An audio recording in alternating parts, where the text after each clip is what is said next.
Welcome, Mental Health Monday family. It's so good to have you all here with us this evening. Please let us know where you are viewing from. We want to say a special welcome to all of you, and we want to see where you are viewing from as we are continuing our conversation this evening about men's mental health. Such a big topic. I know when I announced it this past week at church, I said, please, women, come. You are welcome because you need to know how to take care of the men in your life, or at least how to check in on the men in your life to see that they're okay. Because it's so very important. And of course, they need to do the same for you. But today we're talking about men's mental health and some of the special challenges that men go through. And women, we know you have special challenges too. And when we do it, the topic is on women. We'll definitely be covering those as well. But again, today is on men. Welcome, Clint. You definitely were the first one. I don't know if you were the first one here, if you were the first one. I know you're the first one to write in the chat. So welcome. Clint is like all over the place. Clint was on last night when we did the part 2 of the 10 horns. Clint was there. Clint is everywhere. Clint is, Representing. he's good people. That's awesome. Clint, we He's good appreciate people. you. We appreciate Yes, you. we have Travish, I don't know if that's the last name, but from Florida. We have a device. I've learned to say it's device. You don't know how many people are watching, right? So we say we have somebody is watching from Florida on a device. Because we don't know. We don't know. I've Is it heard the people iPad say, or desktop or mobile? True. yeah, because you never know if it's one person. We have Right. Rebecca. Welcome. Rebecca, where are you viewing from?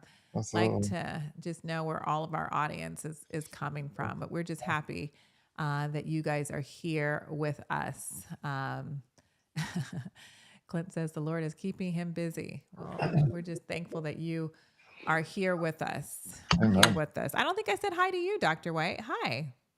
Greetings, Sister Tante. How are you? Yes, I am doing well. I told you when I was like rushing to the home studio that I was just into seeing a client like 15, 20 minutes ago. So I'm okay, but I'm like, it's been a busy day. Amen. It's been a busy Monday. Definitely a Manic busy Monday. Monday. Rebecca's viewing from South Dakota. Wow, welcome. I have never been to the Dakotas. Have you, Dr. White? I have I said that quickly, but I don't believe so. I've been to Okay. Minnesota or maybe even Minneapolis, but no, I Well, haven't that's been to Minnesota. Yeah, but the yeah, Dakotas are, yeah. yeah, South Dakota, North Dakota. Rebecca, how cold is it there? Do you guys have a lot of snow? I always just imagine the Dakotas have Really, a lot of snow, even in the right. summer. I know they don't have all that snow in the summer, but you just think Dakotas, you just think snow, beautiful white snow. But yeah, let Seriously. us know. Emily, welcome. Don't know where you're viewing from, but it's good to have you here with us today as we talk about men's mental health. Amen. Yes. So we were able to take at least a good introduction into men's mental health last week. I think it was so good that we decided to make this a series because I think I know men deserve that much attention from Thank you us. for saying that. There are people who don't even wouldn't even agree. Like sometimes it just feels so you just feel overlooked. And what's funny is I think a lot of times we kind of don't want to be in the limelight like that, you know? And so Mm, it's like we almost kind of embrace being like, yeah, we don't have to talk about that. I'm uncomfortable. Like, yeah, let's talk about you guys. yeah. So it's very awesome that you would resonate with it and be like, no, this is important. So thank you. Yes. Well, we have to give Sister Denise, it was her idea. Then you resonated with it. And then I resonated with it. So we're Yes, all three resonating with the fact that we need exactly. to talk about men's mental health. 100%. It is a huge, huge, huge topic. I have to say, I mean, things are changing in the world, though. They're definitely changing. I don't know about you, but um, I see I'm starting to see more and more men reach out for therapy. Oh And yeah, that's a shift. That's definitely a shift and change in society for sure. agreed. Agreed. Agreed. I mean, Mhm. I have a good chunk of men that, we that we see from an acute, locked in psychiatric Mhm. perspective. Unfortunately, like that part of the population, they're being brought into the hospital in some situations, even against their wills. So, Yeah. like, they're not like voluntarily coming. It's because of anger issues and Right. being explosive, and Right. so I would Mhm. highly recommend you get the support you need before it comes to that. Yes. So you're right though. It is nice that there is a movement towards Come see people me coming before you in. have to go see Doctor White. There, I didn't want to say it that way, but Well, that's right. that's really what it is. That's Come to me okay. voluntarily before they force you to see Doctor White. Before the law says, "You know what? We're gonna Yeah. put you on a 3-day hold," and Or the family, scoop you up yes. into the car. Before that, no. Mhm. She's gonna be a Yes. much better day than the Yes. day you see me on. Most Yeah. definitely. Listen, you guys are definitely a part of this program. We're going to be sharing things that we have learned and want to share with you about men's mental health and how to improve that and giving some tips and those things like of that nature. But we want to hear your questions. You are a part of it by asking us questions so we can, be able to answer those questions. And I'm happy to see some women here, the women that are here. Welcome. We're so happy to see you here because again, you are going to be learning some things on how to be able to better support the men in your life. So, And Doc, when we don't see questions, we will ask because I do have a question for you. you have a question for me. I got a That's all question right. Let's for you. go. Dr. Wright always does this. He always has questions for me way before I have questions for him. But go ahead. What has a man surprised you and asked you in therapy? What kind of shocked you that you were actually asked about in therapy or the situation you had to deal with that kind of stands out to you? That surprised me that a man asked. It didn't. Well, I don't know how much. I guess I could say it was a surprise because I was just learning. I've just never had a man say this before, but I had a man years ago.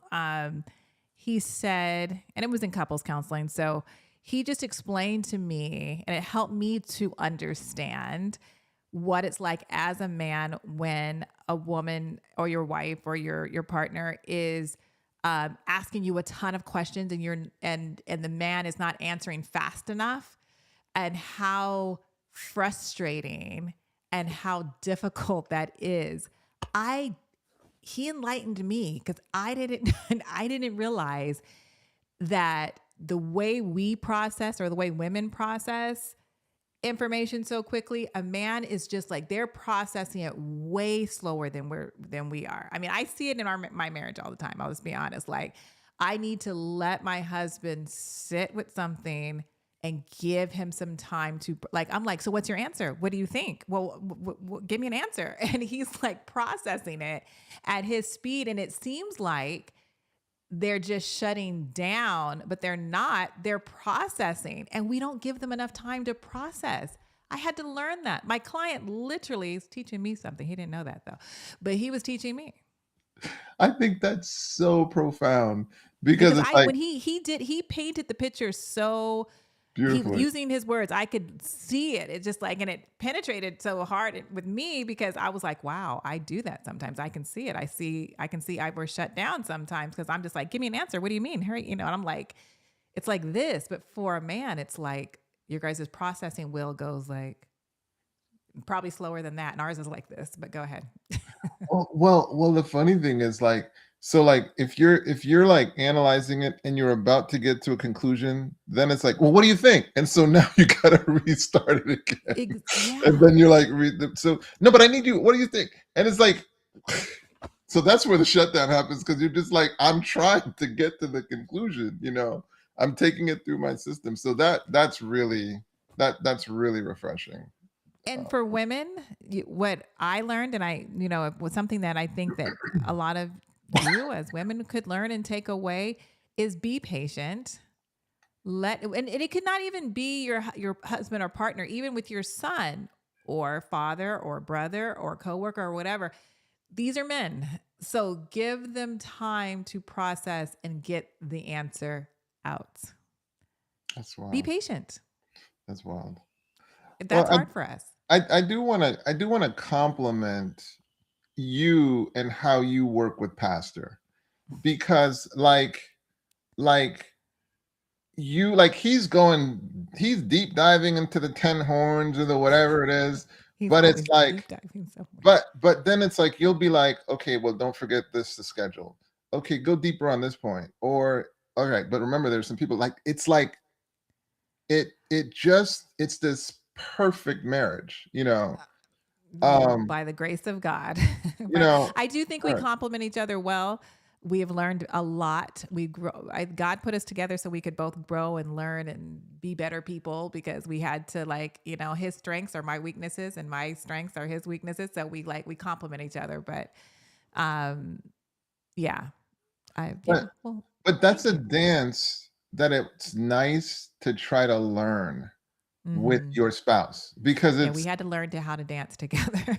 you have to learn it, you know, and You it's have to so I learn it. mean, I think that's what now Clint just gave my book a shout out. Clint, I appreciate you, Yeah, he brother. did. He picked up my Killing Burnout book and he said he's enjoying it. I appreciate that, Clint. Thank you so much for that. Yes, he said it's been a huge blessing. I saw that. A huge All right. That's Yes. awesome. Thank you. It is a great book. I've told you I've used your material. I've given talks using your material. I did give you credit though. I told them the See, book I and appreciate talking that. point. I I appreciate let that. I let them know this didn't come from me. This is where it came from. But yes, no, it's a great book. So guys, Killing Burnout. You want to check that out. But it looks like we have a question. Do you believe if a man chose to stay single is unhealthy? Ooh, Hmm. good question. Hmm. Uber. I don't. Well, we don't know, but Uber. Great question. Great question. It is a great question. I'm going to Great process that question. slowly, like I was saying that how men do. You're I'm gonna letting slow you down a answer minute. first, and then I'm going to process if I'm going to come up with an No, answer. sure.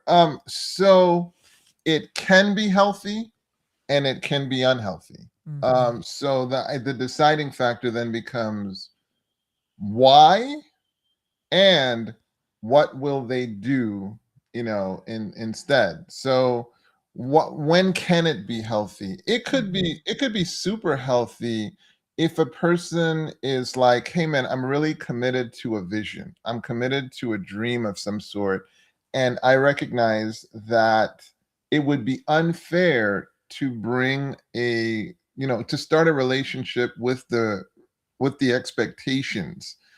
So I know when I was dating and I was on a medical track, my wife understood, okay, I know what that requires. Hmm. She was a nurse, so she was pretty familiar, but so I know what that requires. And there are other people who they'd be like, I don't want to be with a doctor. I don't want to deal with that level of demand. And Hmm. so it might have been wise for me to say, okay, well, I'll be single until maybe a certain point Mm. where I have greater command of my schedule.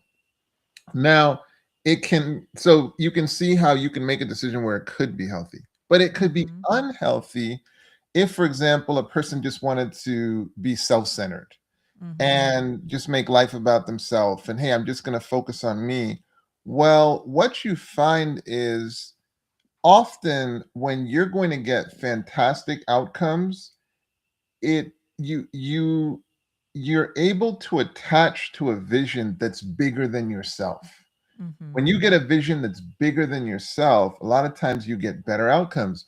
And the Hmm. other interesting thing to that is when you get into a relationship, it can often be a source where it brings more out of you. You're like, okay, now I'm not just living for me, I'm living for this other person. And Hmm. when you had kids, oh my goodness, when you have kids, it can be so centering and like, okay, it's one thing Hmm. if I was just relying on this, but my family is depending on this. It's Right. a different pull. Yeah. So I think if it's just kind of just self-centeredness, then it can sometimes be unhealthy. Now that's what came to my mind. But sis, now that you've had some time to reflect on it, what are your thoughts? I 100% agree with you. If I want to go, um, hmm, I agree with you. And if I want to go Bible, the Bible says it's not healthy for man to be alone.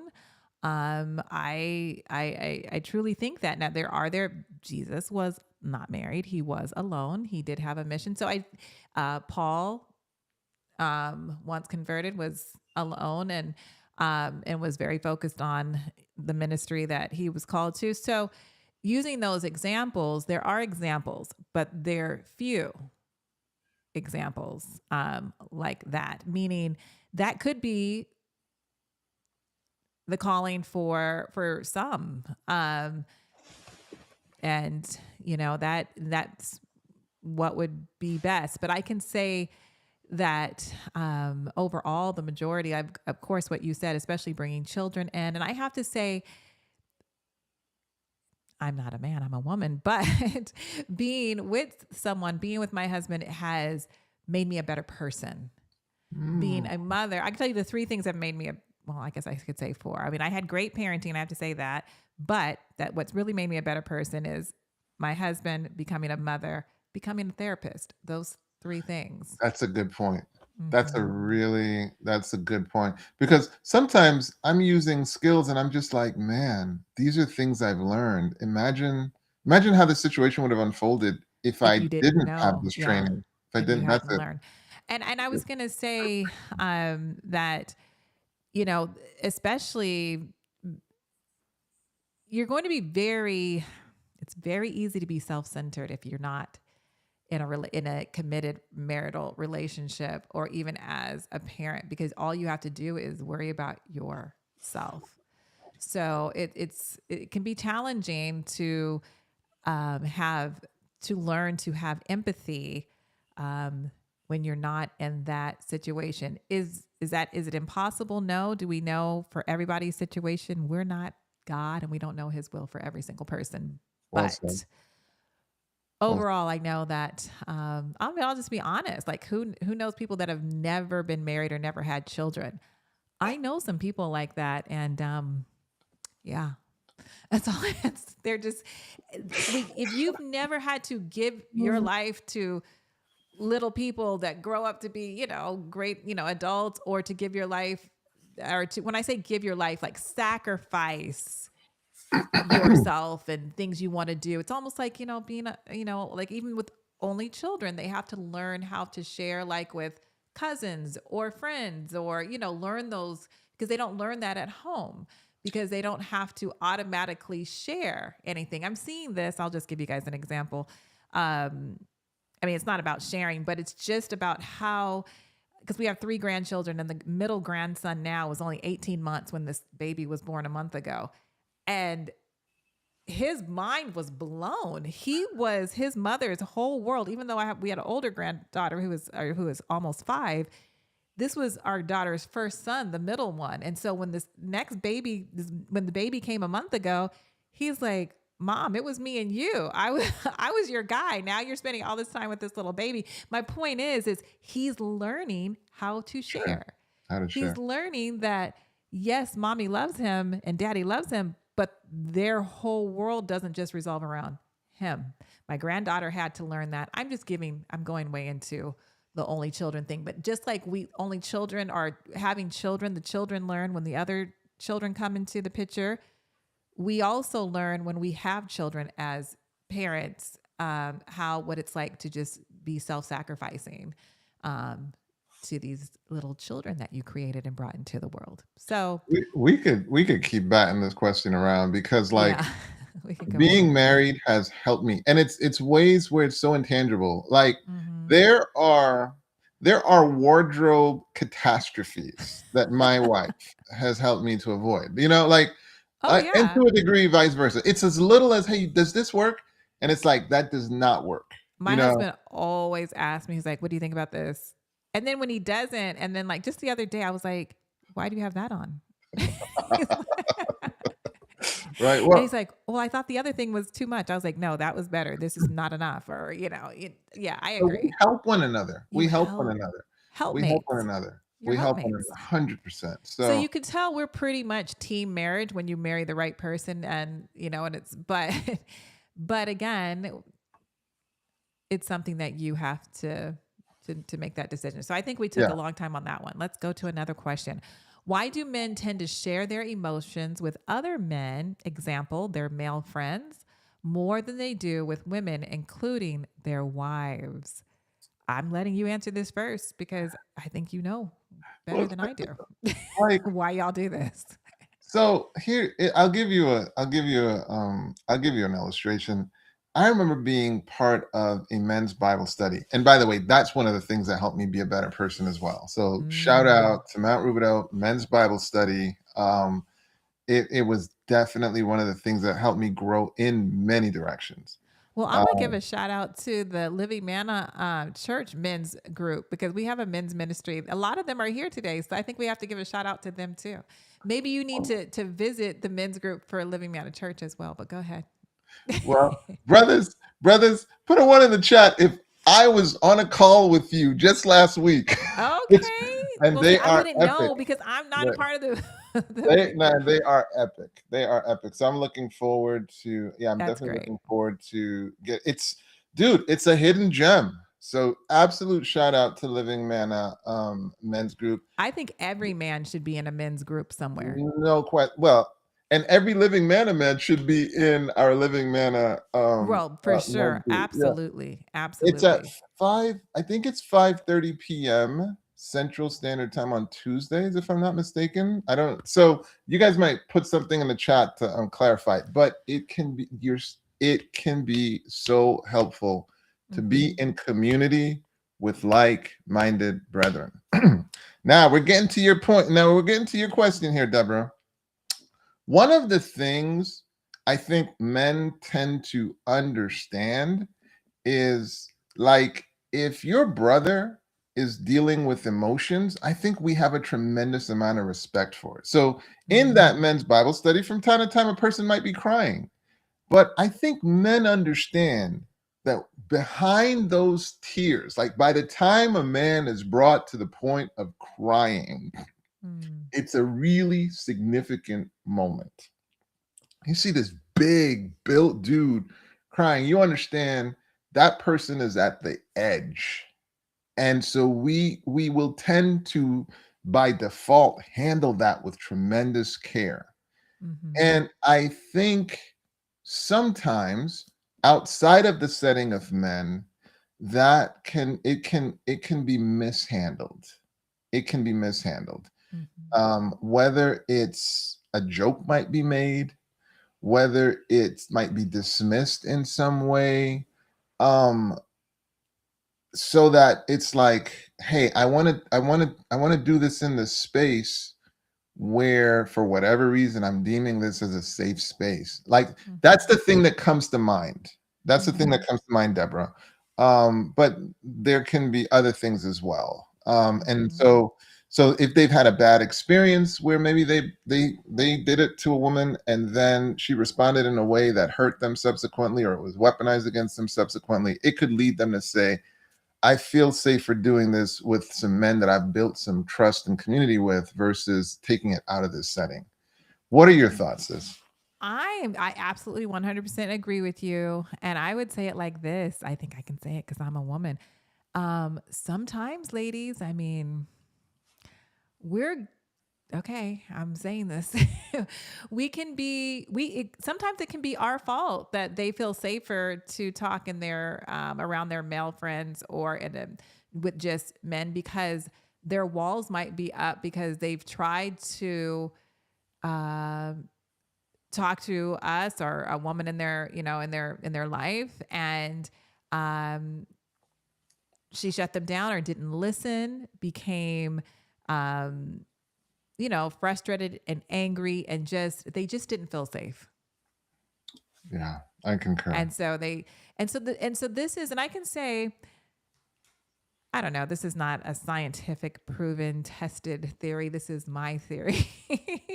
But I feel like when men get shut down,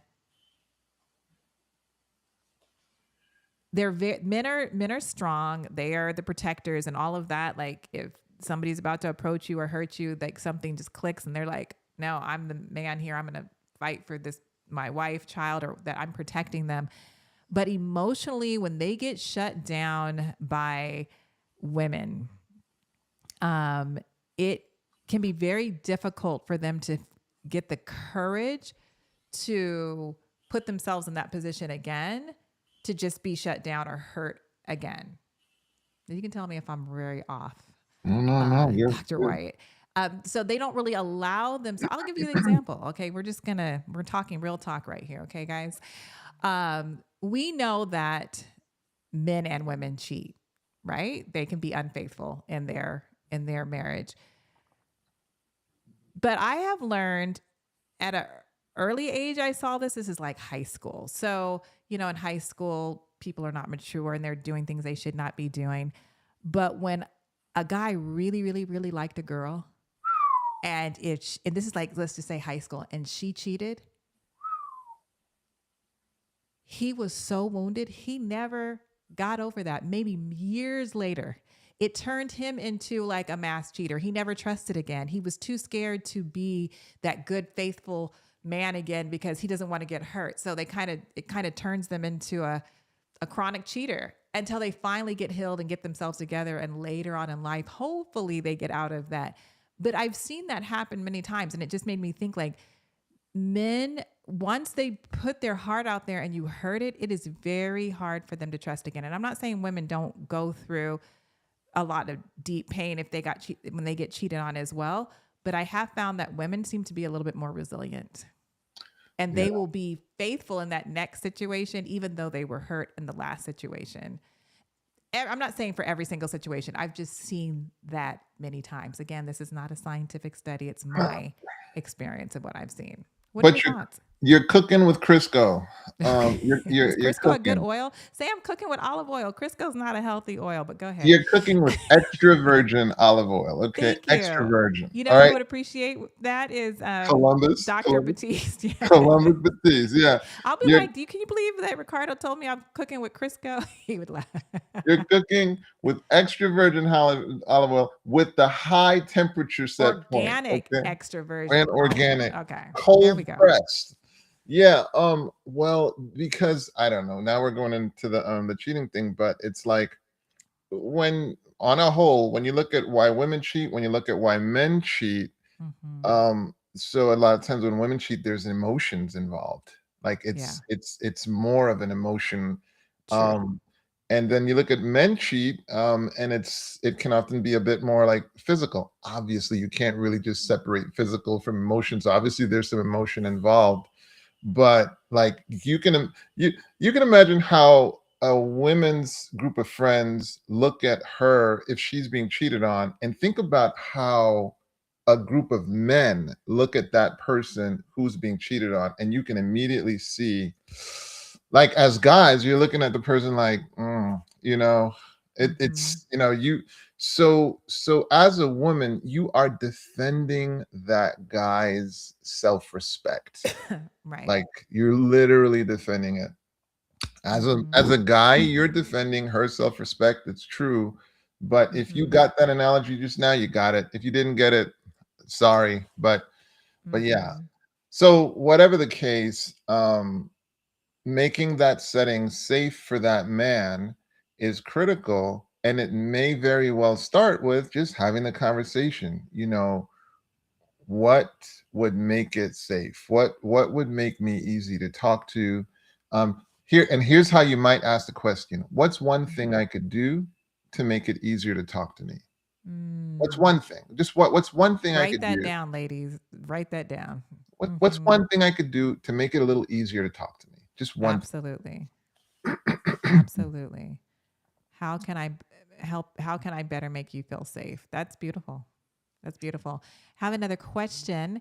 How can I keep from, I guess, getting stressed out in social situations when I'm introverted and have some level of social anxiety? That is from David.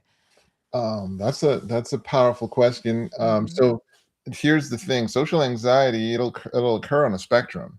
And so Mhm. there's a spectrum where just a talk recommendation might be helpful to you and you do these tweaks and it might work. But it's on Mhm. the other spectrum where, hey, I wonder if professional attention is necessary and Right. psychopharmacological interventions required, like meds or so it's a spectrum. But so all we're locked into is, we're going to deal with the making recommendations. So that's maybe on the lighter end of the spectrum. I know for me, David, it helped me to navigate social settings with greater ease when I was able to take my focus out of my emotions and understand, there's probably somebody here who's just as uncomfortable as I feel right now. Mhm. And if I can make it a point to kind of focus on them and try to make them comfortable, um, it'll distract me from how I'm feeling. Mm. And I mean the powerful thing is when like you really approach it that way and like you even ratchet it up, there's somebody here who is maybe at their wits end. Like, what if I was able to be present for that person? There's a person that might be hopeless, they might be desperate, they might be tempted to give up because no one has talked to them meaningfully. What if I Mhm. found that person? What if I was present for conversation and really gave a person a chance to talk about something they cared about? Mm. We've all had those cocktail parties where you got an opportunity to talk about something you cared about. Right. That's the fun. And the Mhm. person listened and they were present. Mhm. David, what I'm talking about is shifting the focus from my heart rate is going up and what are people thinking about how I'm dressed and what are they thinking and Right. to let me focus on making sure this person feels heard. Mhm. They Mhm. feel heard. And I go up to the first person and it went flat. Maybe they ignored me, worst case scenario. And I just went to the next person. Well, I guess that wasn't the mission. But Mhm. that's what you could be seeking for. And let's say the night goes horribly, David. At the end of the night, you can say to yourself, I was ready to be present for someone. I did it. I did Mhm. it. That's awesome. What are your thoughts? Yes, no, no, I love your again, I agree with you. I think that's great information.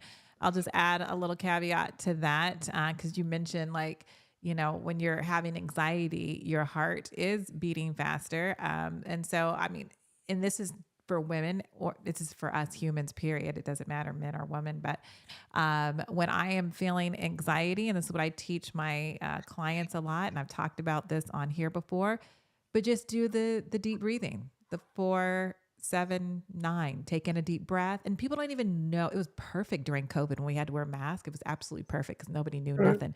But they could still not know anything. Like even before I go on live, like on Sabbath mornings, I do my deep breathing before I go live. Before I'm like, hello, welcome. I mean, it's just to calm me down and just to completely shut down any anxiety or anything. And so you are lowering your heart rate, calming down, and then you can have that conversation in your head that Dr. White just talked about. So you're bringing yourself back into the center and be like, you know what? Then you can capture those negative thoughts that are like, oh, they're looking at what you're wearing, or they're listening to every word you're saying if you're saying it right. Like all those negative things that go on in our head when we're in social situations. So the breathing, take a deep breath for 4 counts, hold it for 7, release it for 9, bring the heart rate down, do as many times as needed. One That's what more I time do. with that count. One more time with that count. Can you give that count one more time? 4-7-9. Or 7 9. Take In a deep 4 seconds, breath. hold it for 7, Yeah. let it out for 9. Let it That's out for 9. straight gold. Like you're deflating a balloon, letting all the air out of your lungs and then Straight, breathe again. straight gold. How many So, cycles would you say?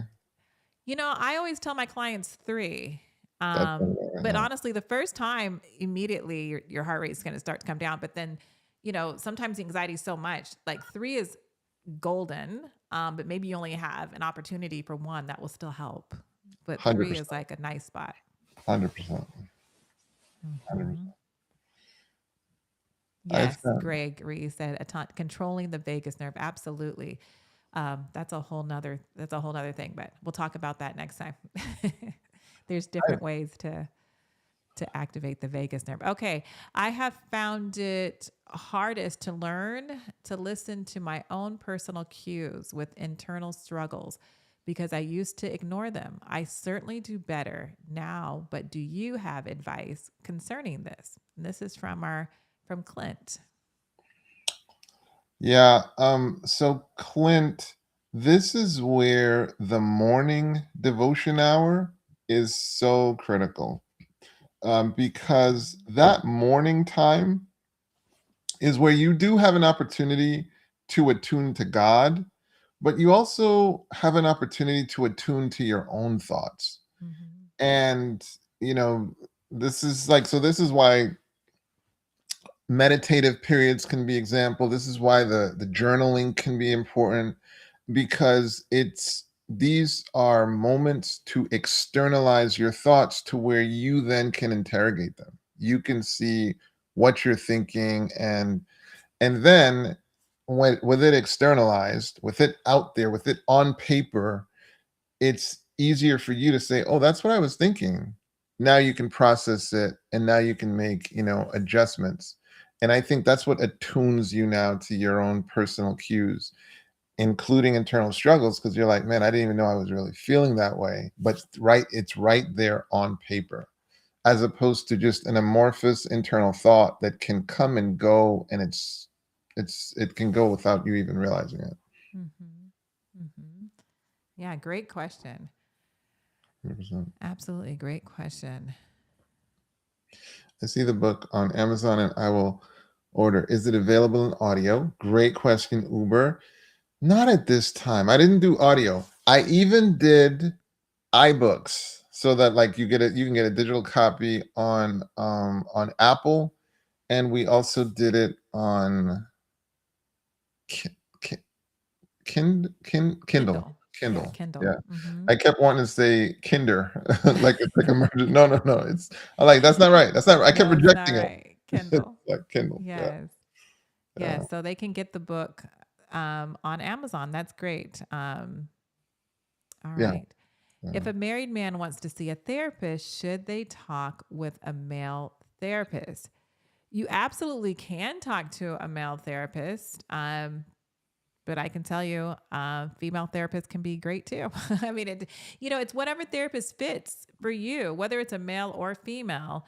There's a lot of different characteristics of the therapist that are going to be able for able to create that therapist and client alliance, which is so very important. So it could be male, it could be female.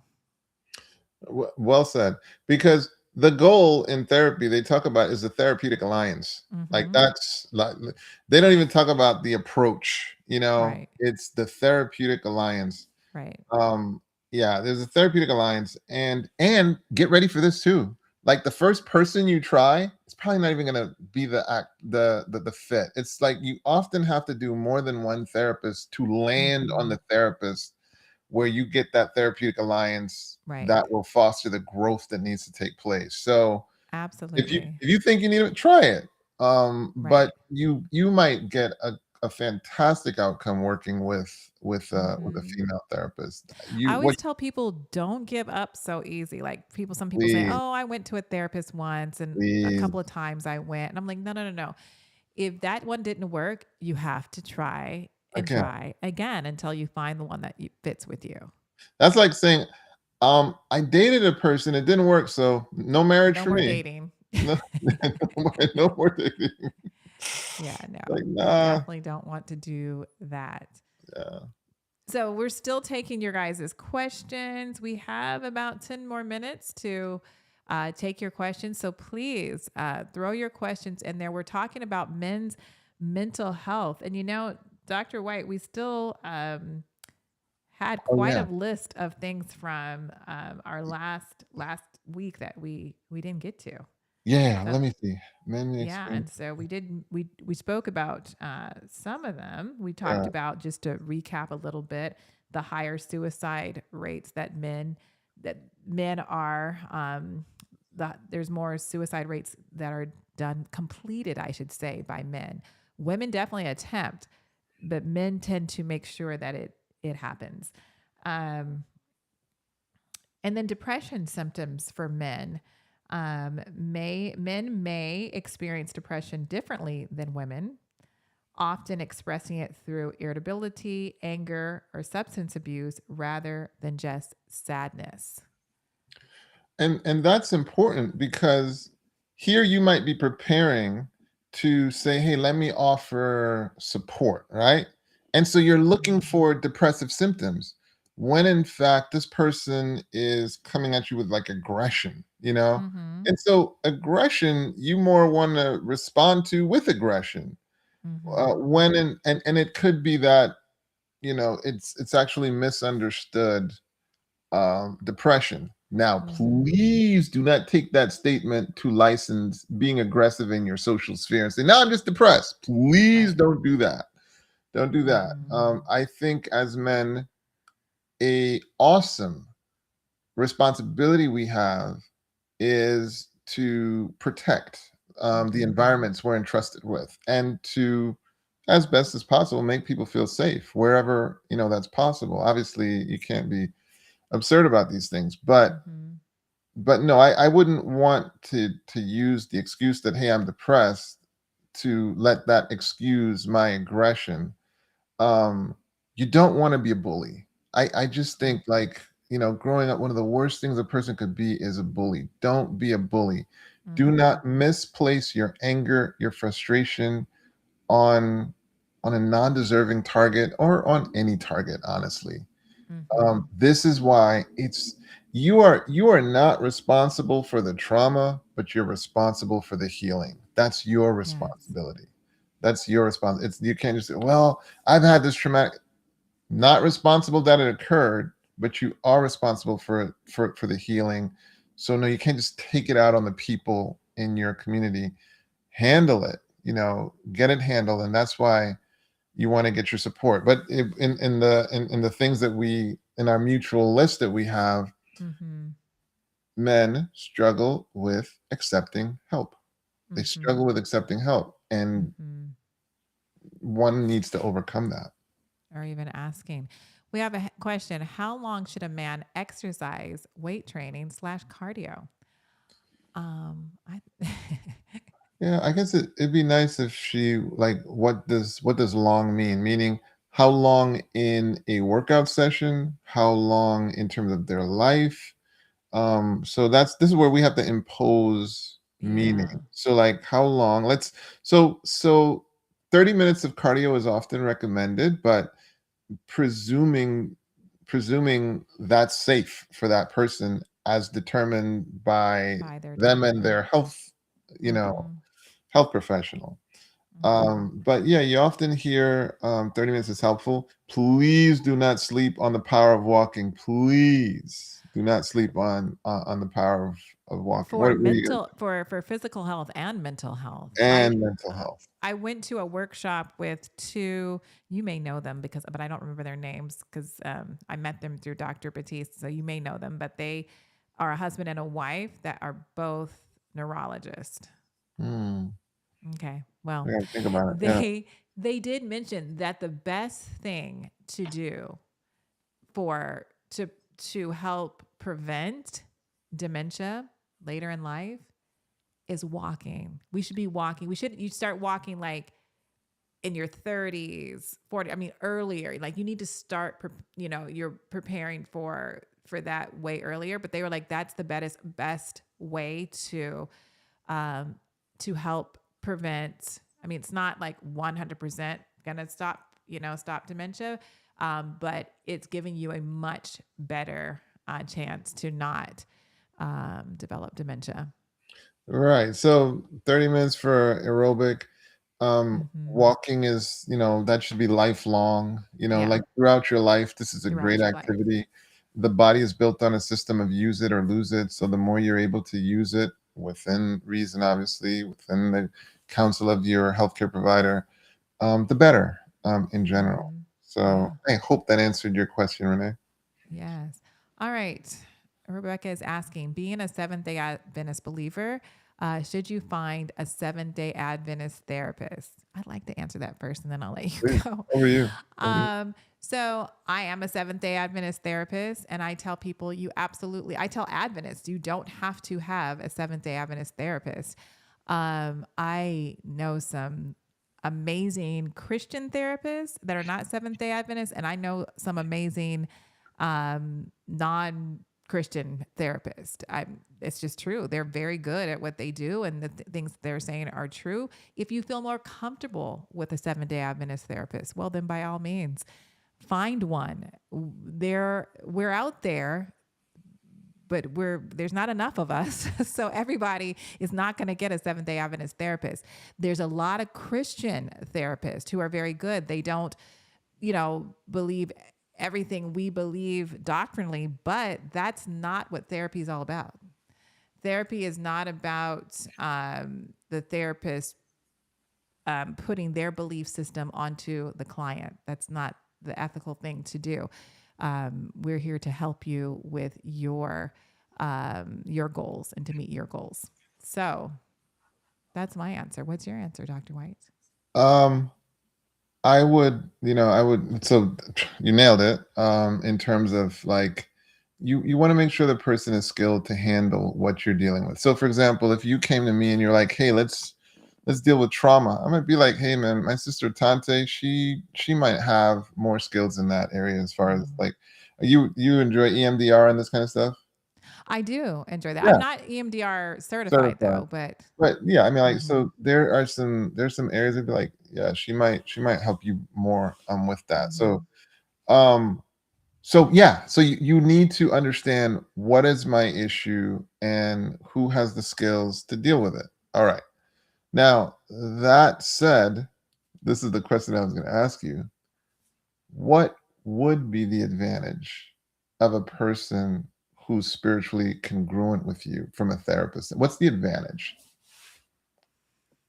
Um, just they'll have a it's okay. Speaking of especially specifically of the Seventh-day Adventist culture and faith, like having someone that understands the culture of Seventh-day Adventism and kind of the belief system could be helpful in certain situations. Um, yeah, I don't know. I guess, I mean, that's my answer to that. I just think it could be helpful understanding the culture. But I really go out of my way because I see some Seventh-day Adventists, but it's like definitely the least of group of people that I see. I see people from every walk of life. So I have to really try to meet them where they are at, try to use my understanding of what I do know of either their situation. I mean, I see people who, we're going way off of this question, but just to meet your question, Dr. White, I mean, I see people from the LGBTQ community. Now, I don't understand, like, my personal belief system is what what the Bible says about that. But when I'm meeting with them, I'm not putting that belief system on them in therapy. I'm here to try to address your needs and goals and what you're going through and what has brought you here into therapy. So Right. I guess I say I work so hard in doing that to meet people where they are that um, when you say how can you benefit, every therapist should do that. So even if a therapist does not know what Seven-day Adventists believe, when you present to them, it is I feel like it's the therapist's responsibility to either educate themselves some on that and just try to meet that client where they are at and what they are needing. Hopefully that makes sense. Absolutely. It's really the therapist's responsibility. Well, absolutely, because what you're ultimately getting at is like, what helps you be empathic? Right. What helps you be respectful of this person's position or worldview? And that really is the therapeutic skill. Like, so you could come into me with a worldview that is not my own, but I'm going to like have to call upon skill to to be able to still help you navigate the psychological struggles you might be having. But I just thought it would be interesting to also reflect on, hey man, what is cool when a person has a similar worldview to you? They Right. then yeah, they might have an easier time maybe amassing more empathy. Who knows? Mm-hmm. Mm-hmm. This is an interesting question, and this is from we're calling them Uber Cow 21, so I don't know, but from it says, is it healthy for a person to take extracurricular activities, i.e., exercise, joining a sports group, etc., to avoid tough conversations, even though it helps them mentally? Again, I want to answer this first. So I'm like, having it just a second. So it's never healthy to avoid a tough conversation. All of those things that you listed are healthy things. Like any person should be exercising. They don't have to join a support group or a sports group, excuse me, but it's healthy. All those things are healthy things, but nothing is healthy to avoid a tough conversation. We have to learn how to have tough conversations in a healthy way. We need to learn how to listen and be empathetic and listening to the person. And we need to learn how to be able to share what we're going to share in the right tone, with the right spirit, um, and in the right healthy space with the other person. So there's never um, a it's never healthy to avoid a tough conversation. I mean, maybe it needs to happen in a certain place. Maybe it doesn't need to happen right at that moment. Maybe in a few days. Maybe whatever you're thinking or praying about when's the best time to do it, but never to avoid it altogether for a long period of time.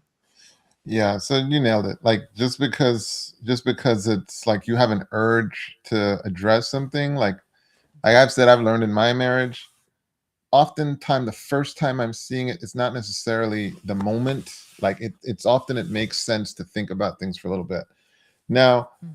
you do see I did see this one coach who talked about the fact that like, well, when you're in like this is the problem with influencers. Sometimes they're reductionistic and they're like, yeah, when you're in therapy, you're just talking about the negative. You're just talking about the negative. And so it's almost like he was kind of casting shade on therapy and saying, avoid therapy and just have a good time with the person. Mm-hmm. Um, no, like I think that's reductionistic. Can we sometimes fight too much? Sure. Mm-hmm. Sure, you might fight too much.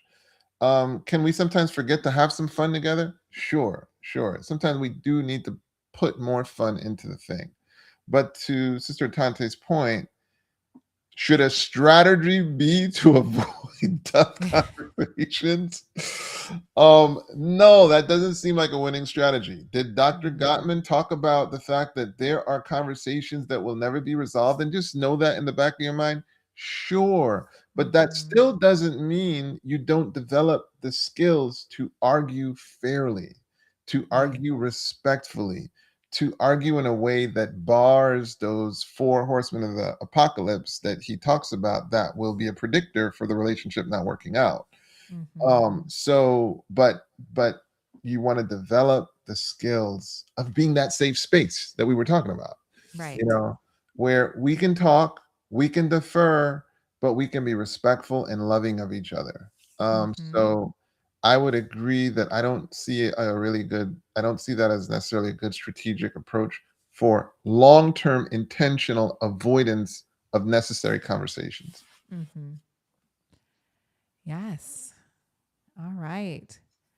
Well, guys, we are at the end of our time together, but we are going to continue our topic because I think it's such a huge topic, and we've done 2 hours now, but that's still just barely scratching the surface. We want to go deeper. So please, like you see on your screen there, it says, please share this broadcast with your loved ones, with your the men in your life. And again, women, you are definitely welcome here because we want to learn about how we can become and support the men in our lives better, their mental health, all of those things. So your sons, your husbands, your brothers, your fathers, friends. the men in your life. We want to become a better support, and we want to continue to go and take a deeper dive and how to help men and their mental health. And women, don't think we've forgotten about you. We will do a series for us too, because we know we go through a lot. But I'm just happy to do this series with you, Dr. Whyte, because we stated this at the beginning, but men do they I don't know, because they don't speak up and out for themselves. They don't advocate for themselves all the time. They tend to get forgotten, and we just think like, oh, they're quiet, they're fine. No, no, no, no, no, no. Just because somebody's not saying something does not mean they're just fine. That silence Powerful, can mean a lot. powerful, So yes, powerful. let's try to show up for the men in our lives. So we will be back here next week, and we'll still be talking about this same topic. So please bring your questions, share this, invite someone to our live broadcast next week at this same time. So And we look forward to seeing you there. one, I have a funny feeling what the next series will be. Since we've been so gracious in addressing the men, I don't know. I think that we owe women that as well. Oh yes, Wouldn't that be yes. cool? We're not going to leave the women out. And for you guys, I just want to leave you with it's a myth that drowning occurs loudly. Actually, Mm, drowning victims are very quiet. They're very yes, quiet. So we want to be aware of that as we're looking for people who might be struggling. The first sign might be the silence. absolutely. That was great. Thank you for that. All Yeah. right, guys, have a good evening, and we will see you next week. All right. Take care. Till next time. All right. Bye bye.